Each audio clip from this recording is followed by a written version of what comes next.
This year, today's guest celebrates 9 incredible years in music, and what a career she has had.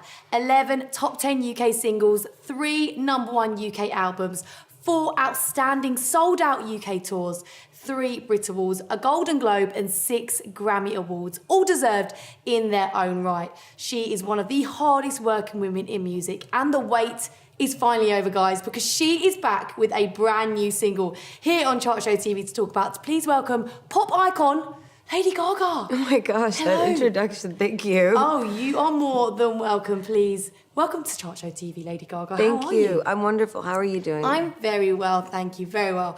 Now, you look beautiful. Oh, thank you so much. I'm sure I'm not the only person that tells you that, but I was just saying, I said all the women in London are good looking. Ah, thank you. Now, you must be so excited to be here in the UK with the new music. Yeah. It's so exciting and fun to be here the day of the single release because Mark Ronson, who produced the whole record and oversaw the process of it, he is from here, he lives here, so he's here too, and we just get to celebrate and seeing the fans after all these years, they're still here. It's incredible. Your fans in the UK are very loyal and supportive of your career. They're all outside waiting. They've been there for hours for you, which is amazing to see. Is it nice to come back and see your little monsters kind of pop in and say hi? Yeah, it's you always wonder, if they'll go away or maybe they'll grow up and grow out of me, but instead we grew up together, and it's special. It's like reuniting with friends or something. Oh. So thank you to all my UK fans for being so wonderful today. We're happy to have you here in the UK. Everyone is very excited. It's like Gaga mania right now. We're like, wow, she's here. You've been teasing us online with art pop graphics and the day, and it's finally out. Was it always going to be your kind of comeback single, would you say? Not necessarily, actually. We went through a series of songs. Really? Yes, we kept bumping new songs up. And songs up until just even a month ago were taken off the record because we wrote new ones. So Perfect Illusion is just something that we arrived upon, I would say a few months ago, was when that record's incarnation began. And it began with Kevin Parker. He came into the studio. He wanted to work with us. He had this idea for a song called Illusion. And he'd started writing it, and he played it for me. And, you never know when you work with somebody how they're going to be. And I definitely am a very hands-on songwriter, and I'm used to writing my material mostly by myself or with just one other person. Mm-hmm. So you just never know if a songwriter is going to be really hard and not want to change things, mm-hmm. and be really possessive of the music. But that's what was so amazing about working with him and Mark and Blood Pop.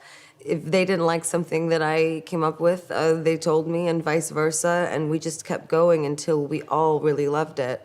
The most important thing to me was that the song wasn't just about any illusion, but about one in particular that we could find that spoke to people around the world. Mm. And that is Perfect Illusion.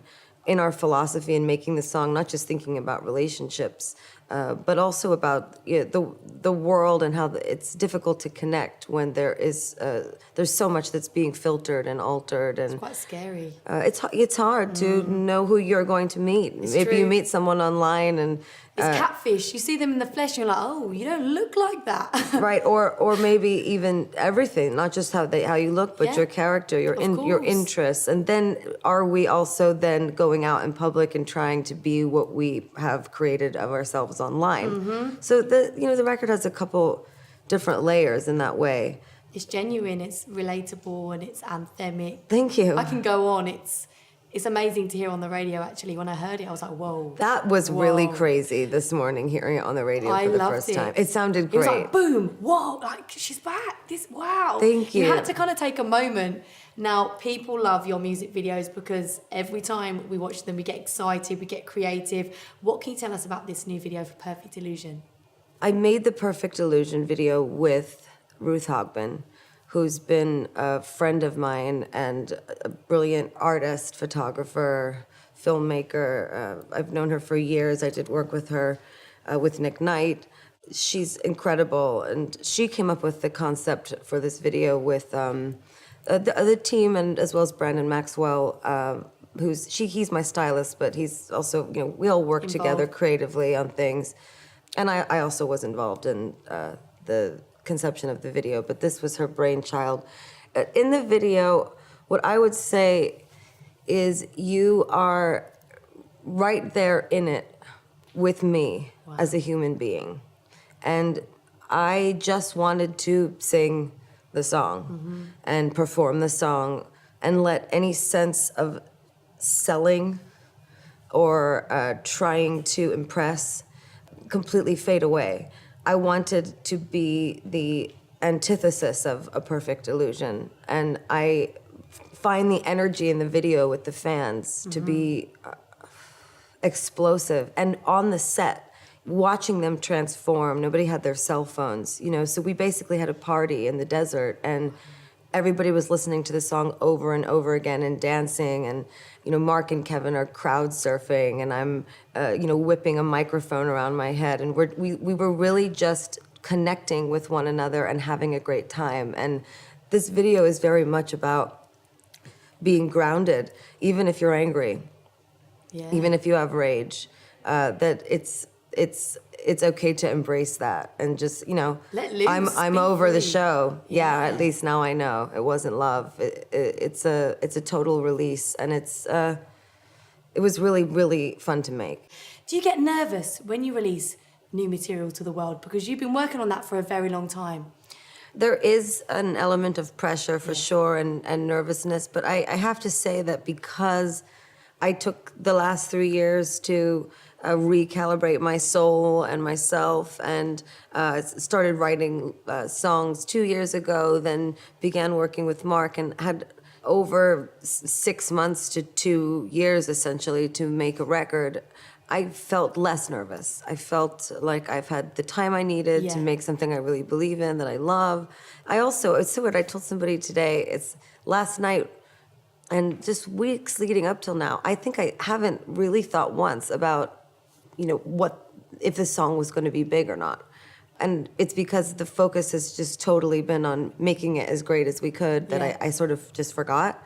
And then today happened, and we woke up, and it's like number one in like 60 countries on the digital charts, and Mark and I just don't even know what to say to each other, or Kevin from Tame Impala or Blood Pop, we're just kind of all stunned. Yeah, it's our baby, she's all grown up. Yeah, she's doing her thing. Those powerful vocals and the kind of raspy, rocky tones you've got were just, it blew me away. I loved it. I love hearing it live and loud. Well, that's Mark, I sing it, he doesn't sing it, but he is so fantastic with choosing the right vocal. And it's something that I'm actually not great at because I am so judgmental of my voice and insecure. So I'm quite good with music and arrangements and songwriting, and I can sing, but Mark is the one who really crafted the vocal style on the album, and keeping my storytelling intact through the records. He pushed you out of your comfort zone, made you kind of... He pushed me to dig so deep into my soul every day that it was very painful. I would cry. I was very emotional. A lot of the time I would not feel well some days. But he was there, like my best friend, every day, just going through it with me and saying, hey, this is part of it. This is, just what we got to do. This is the journey. Yeah. Now, I hear that you cooked him some nice Italian food while you were working. What's your specialty? What's your favourite dish? I made him a lot of stuff. I mean, I would cook for all the guys at the studio. I thought it was a nice way for us to bond. And Mark moved to Malibu, basically, from London to Malibu to make the record with me. So, you're away from home, and our engineers and our friends, they are eating out every day and getting takeout, and it's nice to have a home-cooked meal. I think it makes a strong feeling of family. Yeah, so I would make like sweet fennel pasta with, chicken Milanese, or I would marinate a bunch of steak and just throw it on the grill with potatoes and salad. It's making me hungry. It was fun. It was Sounds really amazing. nice. At like 5 p.m. Of course, at the end of a long day, everyone sit down together. Not the end, my dear. No, not with Mark Ronson. Okay, let's be clear. There's no end of the day at 5 p.m. When you work in the studio with Mark, you have 2 days in the studio. I don't mean 48 hours, but I just mean we would work until 5, and then we'd pour a drink, and we'd all sit down and have dinner, and then we'd go back in and we'd work until 1 or 3 in the morning.